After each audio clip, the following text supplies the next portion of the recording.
A do të kemi më në fund një shtet të vërtet palestinez, apo thjesht një teren më të mirë për Hamasin dhe luftën? Këtë javë, bota foli, por au dëgjua Palestina? Vendet e mëdha, Franca, Britania, Kanadaja, Australia njohen Palestinën si shtet, një akt simbolik, apo fillimi i fundit të një tragedie që ka marrë mijëra jetë? Pas gati 3 vitesh lufte të përgjakshme mes Izraelit dhe Hamasit, një valë njohësh ndërkombëtare po ringjall shpresat për një shtet palestinez, por njëkohësisht po thellon ndarjet. Për një pjesë të komunitetit ndërkombëtar, kjo është një përpjekje për të hapur një kapitull të ri me më shumë dinjitet për palestinezët dhe më pak fuqi për ekstremistët. Por për shumë të tjerë, kjo është thjesht një deklaratë në letër.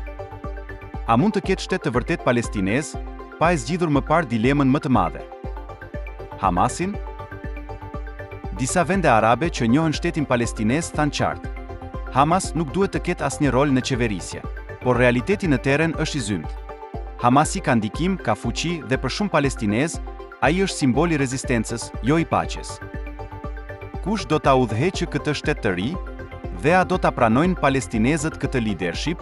Nëse këto njohje janë më shumë se fjalë, atëherë duhet të pasohen me veprime. Ndihmë për ndërtim institucional, reformë reale në autoritetin palestinez dhe zhvillim ekonomik në Gaza dhe Bregun Perëndimor. Pa këto hapa, çdo njohje është thjesht një poster për fushat, që nuk ndalon dhunën, nuk ndihmon jetët, nuk sjell paqe. Në Izrael, reagimi ishte i ashpër. Kryeministri Netanyahu tha: "S'do të ketë kurrë shtet palestinez." Krahët radikal kërkojnë aneksimin e më shumë territori palestinez. A i kanë dhënë këto njohje më shumë arsye ekstremistëve izraelit për të shtrirë kontrollin? A jemi në prag të një konflikti më të madh, apo thjesht në një pauzë të përkohshme përpara shpërthimit tjetër? Shteti palestinez mund të jetë më afër se kurrë, ose më i largët se asnjëherë më parë. Dhe pyetja që lind është kjo: po e ndërtojnë një shtet të drejtë për popullin palestinez, apo thjesht po krijojnë një fushë loje për Hamasin dhe zgjatjen e luftës në lindjen e mesme? Na trego çfarë mendon.